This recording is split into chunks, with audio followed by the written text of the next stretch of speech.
Hello friend, स्वागत है आपका मेरे यूट्यूब चैनल अनविटेक में। बहुत दिनों बाद मिल रहे हैं बच्चों। हुजूर आते आते बहुत देर कर दी। चलिए कोई बात नहीं, आए हैं लेकिन अब आए हैं तो बने रहेंगे।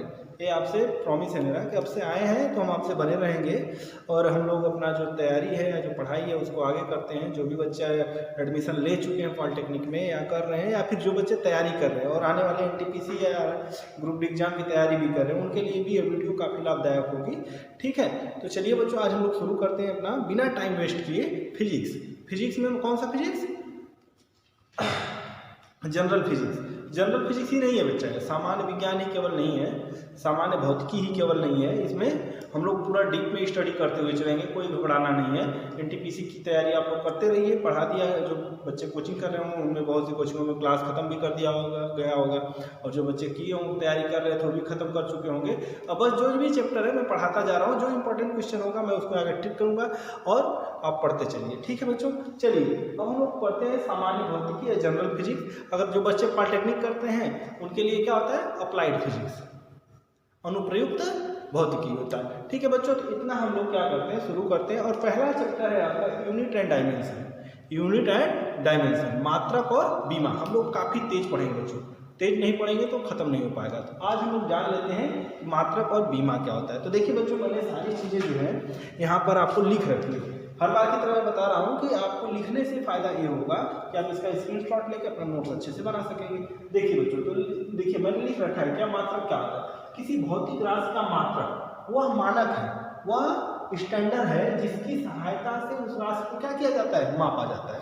यानी कि मात्रक क्या करता है? किसी राशि के मेजरमेंट में सहायता करता है, किसी राशि के मेजरमेंट में सहायता करता है और बताता है कि वह राशि उस मात्रक में कितनी बार सम्मिलित है। और क्या बताता है? वह राशि उस मात्रक में कितनी बार। जैसे मैं कह दूँ 2, तो 2 का क्या मतलब है, लेकिन मैं अगर उसे कह दूँ 2 किलोग्राम तो आप समझ जाएंगे कि कोई राशि है, द्रव्यमान है, मास के रूप में उसे क्या किया जा रहा है? मापा जा रहा है। मैं कह दूँ 2 तो आप क्या समझे? कौन सी राशि? कोई राशि हो सकती है। मैं कहूँ 2 लीटर तो हो सकता है पानी हो सकता है दूध हो, यानी कि कोई लिक्विड सब्सटेंस हो सकता है। तो इस तरह से हम क्या कर सकते हैं, इनको जान सकते हैं कि मात्रक होता क्या है। मात्रक वह होता है जो बताता है कि किसी राशि का उसका मात्रक कितनी बार, किसी राशि में उस राशि का मानक कितनी बार सम्मिलित है, या यह बताता है कि उस राशि को हम कैसे मापें, उस राशि को हम कैसे मापें। तो मात्रक की परिभाषा क्लियर है कि किसी भौतिक राशि का मात्रक वह स्टैंडर्ड होता है जिसकी सहायता से हम यह जान पाते हैं कि वह राशि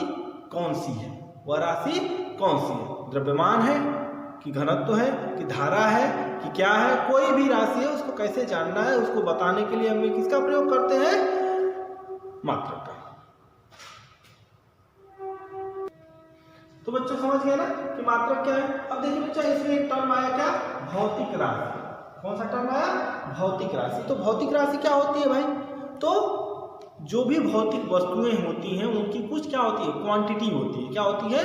क्वांटिटी, यानी कि एक तरह से कहें कि मात्रा होती है, उनमें मास होता है या वॉल्यूम होता है या जो भी इंटेंसिटी, कुछ ना कुछ उनकी मात्रा होती है, मैग्नीट्यूड होता है। उसी मैग्नीट्यूड को हम क्या कहते हैं? भौतिक राशि कहते हैं। हर फिजिकल सब्सटेंस का कुछ न कुछ क्या होता है? मैग्नीट्यूड होता है। उसी मैग्नीट्यूड के न्यूमेरिकल वैल्यू को हम क्या कहते हैं?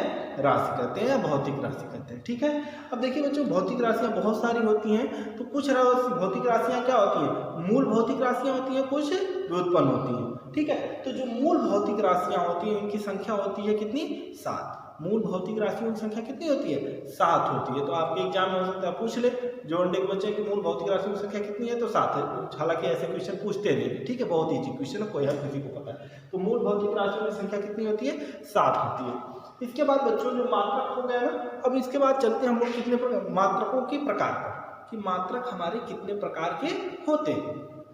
तो देखिए बच्चों, मात्रक 2 प्रकार के होते हैं। सामान्यतः कितने प्रकार के होते हैं? 2 प्रकार के। कौन कौन? एक मूल मात्रक और एक व्युत्पन्न मात्रक, फंडामेंटल यूनिट्स और डिराइव्ड यूनिट्स। तो मूल मात्रक जो होते हैं बच्चा, यह किसी अन्य मात्रक पर निर्भर नहीं होते हैं या किसी अन्य मात्रकों से या क्या होते हैं, स्वतंत्र होते हैं या अपने आप में ही होते हैं। इनको किसी अन्य मात्रक से मतलब नहीं होता है। इनको व्यक्त करने के लिए सिर्फ इनका ही सिंबॉलिक यूज होता है, अदर किसी का नहीं। और जो व्युत्पन्न मात्रक होते हैं, ये क्या होते हैं, मूल मात्रकों की सहायता से इनको उत्पन्न किया जा सकता है। मूल मात्रकों की सहायता से व्युत्पन्न मात्रकों को क्या किया जा सकता है, उत्पन्न किया जा सकता है। ठीक है, अब देखिए, तो मैंने लिख दिया कि ऐसे मात्रक जिनको अन्य मात्रकों में बदला या उससे संबंधित न किया जा सके, किसी अन्य मात्रक में न तो इनको बदला जा सके या न तो किसी अन्य मात्रक से इनको क्या किया जा सके, रिलेट किया जा सके, तो ऐसे मात्रकों को कहते हैं मूल मात्रक। ठीक है, इसके बाद देखिए मूल मात्रकों की संख्या कुल कितनी होती है, 7। भाई मूल भौतिक राशि 7 है तो मूल मात्रक भी तो 7 ही होंगे ना, कि एक्स्ट्रा हो जाएंगे, एक्स्ट्रा तो नहीं होंगे। अब इसके बाद ऐसे मात्रक जो मूल मात्रकों की सहायता से व्युत्पन्न किया जा सकते हैं उन्हें क्या कहते हैं, व्युत्पन्न मात्रक कहते हैं। यानी कि व्युत्पन्न मात्रक क्या होते हैं, जो मूल मात्रकों पर निर्भर करते हैं और मूल मात्रकों की सहायता से उत्पन्न करते हैं। इनमें एक से अधिक क्या होते हैं, मूल मात्रक सम्मिलित होते हैं। एक से अधिक मूल मात्रक सम्मिलित होते हैं। एक रहेगा तो मूल ही मात्रक हो जाए। एक से अधिक मूल मात्रक क्या होते हैं, सम्मिलित होते हैं। जैसे मान लीजिए क्या है, बेग। बेग है तो क्या है, मीटर प्रति सेकेंड। मीटर प्रति सेकेंड इसका मात्रक होता है, जिसमें दो, एक लंबाई का एक समय का, दोनों के मात्रकों का क्या है, रेशियो है। तो इनमें क्या है, 2 से अधिक है, 1 से अधिक है। 1 से अधिक है तो डिराइव्ड यूनिट। अब देखिए बच्चों, मैंने यहाँ पे लिख लिया है क्या कि मूल मात्रकों की संख्या कुल 7 होती है और ये 7 कौन कौन होते हैं इनको लिख दिया, मूल मात्रकों को लिख दिया, इनके प्रतीक और इनके बीमी प्रतीक। क्योंकि बीमी प्रतीक पूछ लेता है कभी कभी कि निम्न में से कौन सा लंबाई का बीमी प्रतीक है या ताप का है या ज्योति तीव्रता का है, किसका कौन सा मात्रक या बीमी प्रतीक है। तो हो सकता है पूछ ले, तो एक क्वेश्चन लिख दिया मैंने। तो एक चीजें तो आपको पता ही है, ये मूल मात्रक होते हैं, ये इनकी मूल राशियां होती हैं, मूल मात्रक होते हैं। प्रतीक भी आपको पता है, बीमी प्रतीक में आपको कंफ्यूज रहते हैं। ठीक है, तो बीमी प्रतीक आज आपका क्लियर हो जाएगा क्या होता है। तो देखिए बच्चों, पहला मूल राशि होती है लंबाई। लंबाई, द्रव्यमान, समय, विद्युत धारा, ताप, ज्योति तीव्रता और पदार्थ की मात्रा। लंबाई, द्रव्यमान, समय, विद्युत धारा, ताप, ज्योति तीव्रता और पदार्थ की मात्रा, ये क्या है, मूल राशियां हैं। 7 मूल राशियां। देखिए, लंबाई 1, द्रव्यमान 2, समय 3, विद्युत धारा 4, तापमान 4 और ज्योति तीव्रता तापमान, विद्युत धारा 4, तापमान 5, विद्युत ज्योति तीव्रता 6 और पदार्थ की मात्रा 7। ये है आपकी क्या, मूल भौतिक राशियां। थोड़ा सा बहुत दिनों बाद जो है रिलेट कर रहे हैं बच्चों ना, तो थोड़ा सा फ्लुएंसी में दिक्कत आ रही है, तो थोड़ा 1-2 वीडियो जाते जाते क्लियर हो जाएगा। ठीक है, परेशान होने की जरूरत नहीं। इसके बाद लंबाई का मात्रा क्या होगा, मीटर, द्रव्यमान का किलोग्राम, समय का सेकेंड, विद्युत धारा एम्पियर, पदार्थ ताप का केल्विन या डिग्री सेल्सियस, ज्योति तीव्रता कैंडिला, पदार्थ की मात्रा मोल। अब देखिए प्रतीक क्या होता है, मीटर स्मॉल एम, किलोग्राम को केजी, सेकेंड का S small S, ampere A, kelvin या डिग्री सेल्सियस के अब्लिक degree Celsius, candela CD, mole को स्मॉल मोल लिखते हैं। ठीक है, स्मॉल लेटर में मोल लिखा जाता है। अब बीमी प्रतीक होता है, देखो बेटा, लंबाई का कैपिटल एल, लेंथ का कैपिटल एस, मास का कैपिटल एम, टाइम का कैपिटल टी। ठीक है, इसके बाद विद्युत धारा small I, small I, temperature theta, temperature का थीटा। इसके बाद है ज्योति तीव्रता, कैंडिला जिसका मात्रा है ज्योति तीव्रता का आई, कैपिटल आई।